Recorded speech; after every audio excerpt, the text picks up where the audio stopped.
mbokk téléspectateurs yi nga xamante ne yéen a ngi seetaan fii nii seen site Sine Saloum Info di la wax ne nag tey jii émission bi nekk émission kenn émission ñëpp la moo xam yow mi nga xamante ne yaay politique yow mi nga xamante ne yaay fecc ñëwkat bi ak tailleur bi ba ci ñi nga xamante ne dañuy def pour fashion pour jigéen ñi di leen wax ne nag tey jii dañoo dalal benn waay fii nga xamante ne sës rëq ci Mounirou li salaamaaleykum monsieur. waaleykum salaam soxna si. dañoo bëggoon a xam yow yaay kan.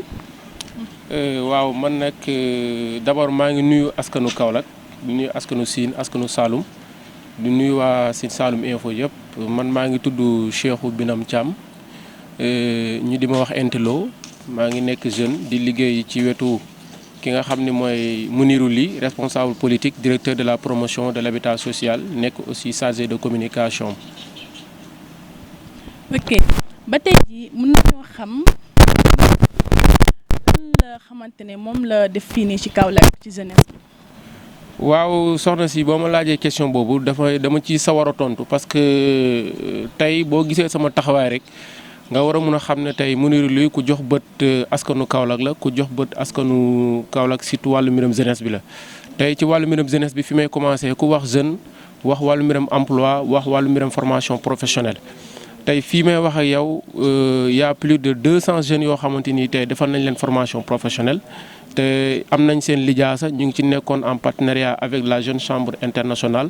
ñoo xamante ni vraiment biñ ci jugee ñu orienté leen dugal leen ci ay petites entreprises yi nga xamante ni def nañ seen stage ba jot seen diplôme am seen benn qualification boo xamante ni dina leen permettre ñu am insertion ci biñ jugee ci formation bi aussi. am nañ li nga xamante ni moom mooy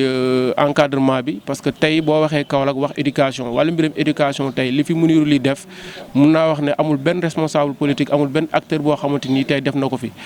suñ nekkee di fi lim duñ fi jugee en commençant par le lycée Valdiodio Ndiaye commençant par lycée Mao Sémou Diouf commençant par CM Tafsir Mignane Sarr. Commençant par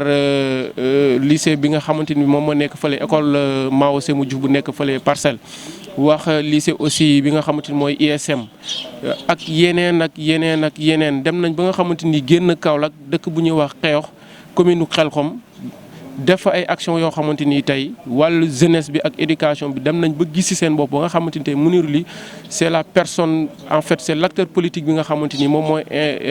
def éducation. bay génn département bi bay génn région de Kaolack di leen accompagner toujours ci wàllu mbiram jeunesse bi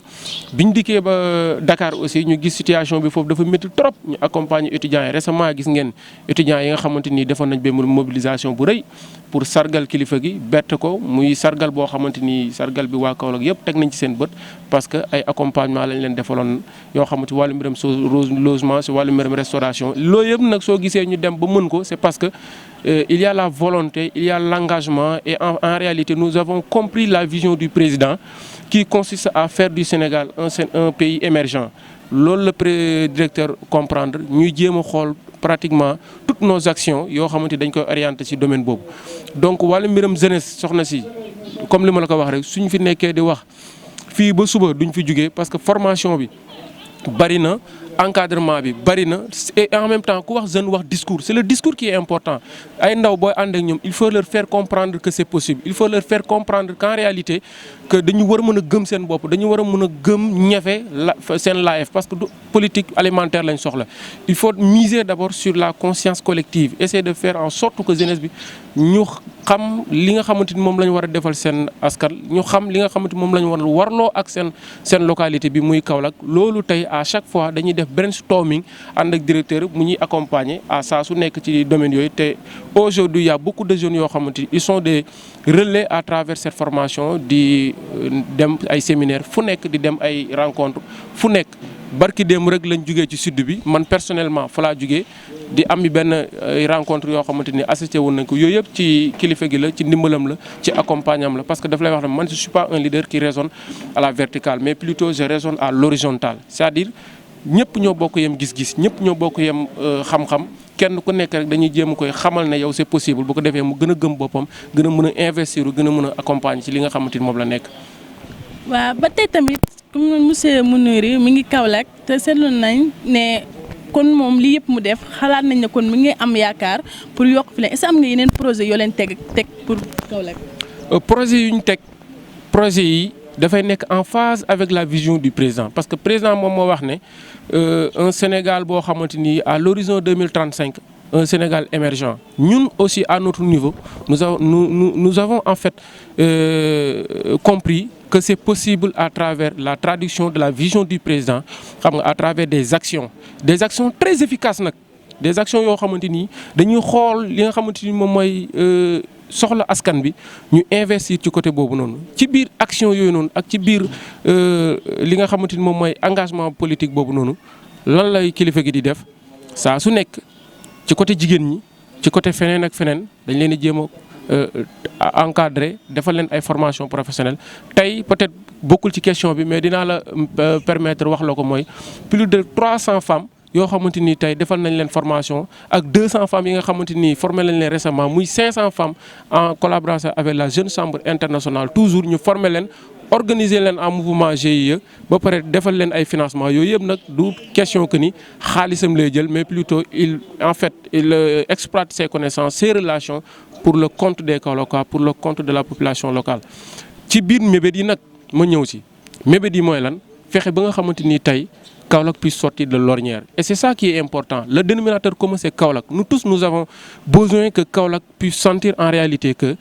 war na mën a dem sa kanam boo demee si yeneen régions yi dañuy gis ne Kaolack dafa dellu gannaaw ñun aussi en tant que jeune en tant que acteur politique surtout ki nga xamante ni moom lañ àndal muy directeur de la promotion de l'habitat Mounirou Ly war na mën a comprendre loolu noonu yëpp ba tax na am na ay stratégies yu ñu teg te ci fan yu néew dinañ am loo xamante ni askanu Kaolack yëpp dina leen bett loo xamante dañ ko teg. Des fois nag nit ñi dañuy wax ne ñun nous sommes peut-être un leader boo xamante ni duñ nekk ci yenn mbumbaay ak xumbaay moo tax ñu ñuy coller benn identité muy la force tranquille boobu mooy lan dañoo xam li nga xamante ni moom la président nekk xam gis-gisam xam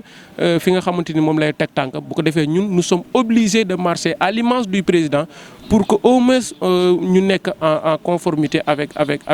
la ligne centrale en tout cas mébét yi soxna si.